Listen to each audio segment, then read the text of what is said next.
Clump Foliage. G'day everyone, Viv here. I hope you're all keeping well. Welcome back. So it's time to wrap up our short series on making foam flocks and clump foliage.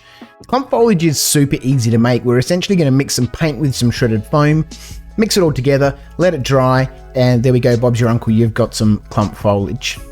There are a few different ways that I've seen and personally done over the years, so I thought I might perform a few experiments to find the best method for me that avoids adding glue to the foam like I've done and seen in the past. Glue makes the foam harder than I would like it and adds another step to the process. Anyway, let's take a look.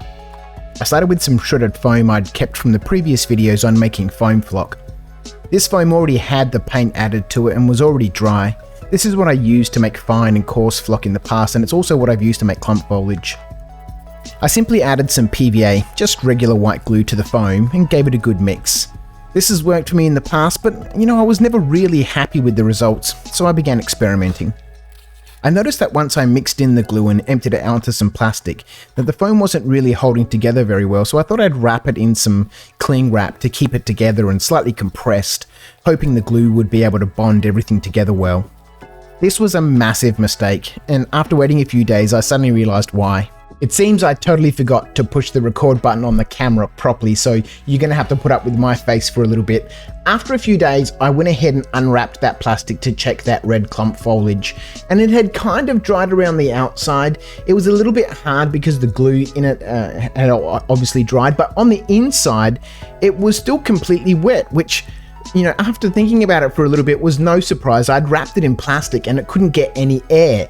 Genius, wonderful idea. So back to the drawing board to try another idea. I let that red clump foliage sit on the table unwrapped so it could dry out properly. But in the meantime, I needed more air. Simple, right? So I could poke some holes in the plastic. No, this is me. We need to overthink everything and get more complicated. I've already used all the original foam from the previous video, so this time I used some foam I had that I was in the process of using to make a discovery video. How much clump foliage can I make from 2.5 kilogram bag of shredded foam? Probably 2.5 kilograms of clump foliage, right? This time I gave the foam a spray with a 50-50 mix of water and isopropyl alcohol and added some glue. I hoped that the isopropyl would help the foam absorb the glue a little bit better. It was at this point that I noticed something major. You may have noticed it too, but we'll get back to that shortly. I continued on with the experiment just for experimentation's sake. You can never really waste time. Time that you think has been wasted has only been spent learning something else. In this case, I learned that what I was doing wasn't necessary at all. So I didn't waste any time. I learned that I can save time when making clump foliage in the future. This time I decided to put the material in a takeaway container to help compress it whilst the glue dried. Because, poking some holes in the plastic wrap to give it more air would have been way too hard.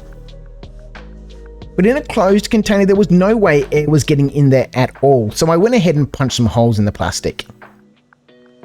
For anyone who has tried this, you'll know this kind of plastic just cracks if you try to poke holes in it.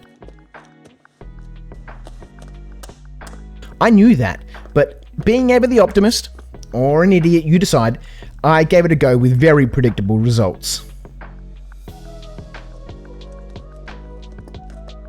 Oh well, let's get some fire involved, surely that'll help. Right, it's time to get power tools involved now.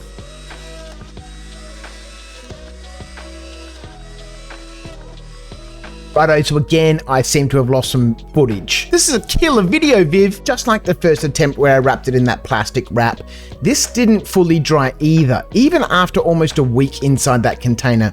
So I took the lid off and left it for a couple of more days, and eventually it dried out and I ripped it up into little pieces, and it was fine. It was kind of dense. I probably put too much foam in that takeaway container, but as always, when you add glue, it gets a little bit hard.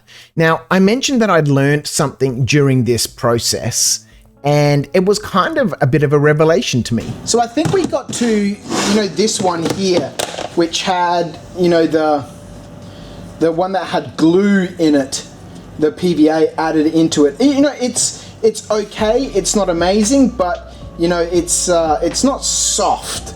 It's soft, but it's not like normal clump foliage. And then we have the stuff that has had nothing done to it. It's simply being put into this tray and then patted down a little bit and left. And as you can see, this is soft, it's spongy. It is essentially just foam with paint in it. And if we have a look, we can take this whole thing out